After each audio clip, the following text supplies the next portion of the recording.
Hey guys, this is my Razorgore kill for the week on an alt hunter. Traditionally this fight has been kind of a roadblock to soloing the rest of Blackwing Lair. It's actually a lot of fun to clear that place, I think. It's got some great transmog gear in tier 2. It's worth a lot of gold. It's worth probably 12 to 1500 gold, and you can clear the place like 30-45 minutes. This right here starts the quest to get attuned. You kill this guy outside of the entrance to Blackwing Lair. If you're not attuned, he will drop a quest item. So you can go into Upper Blackrock Spire, kill the last boss there, and you'll be attuned for Blackwing Lair. You can go in. You don't even need to form a raid to zone into it.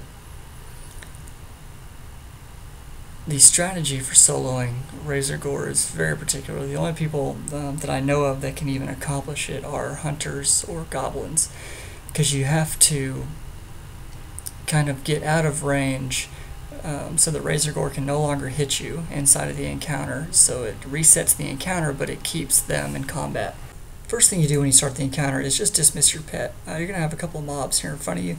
Just kill the two on the end, the two guardsmen, and leave the controller alive.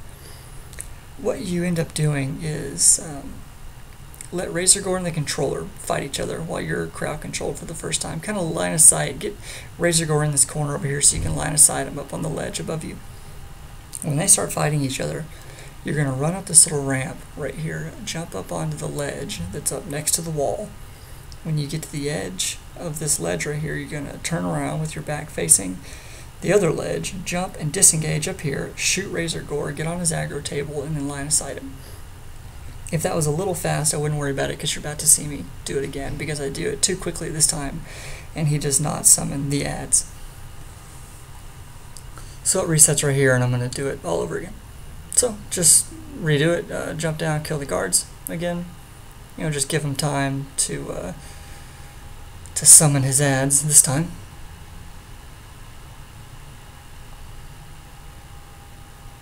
He's got CCing me now. He's got plenty of time at this point, so I can go ahead and just redo the strategy.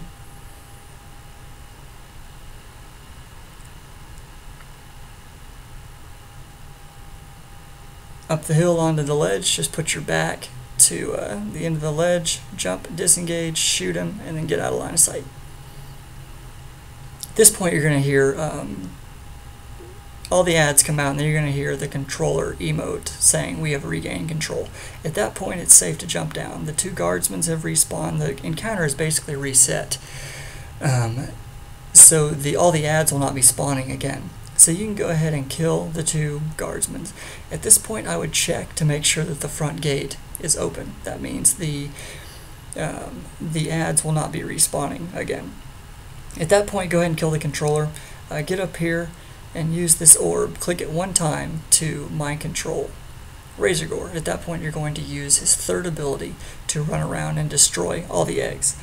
Whenever you mind control him, it puts a 60-second debuff on you where you cannot mind control him again. When that debuff is about to fall off, with I'd say between 3 and 5 seconds left on the debuff, you will right-click on his portrait and dismiss him.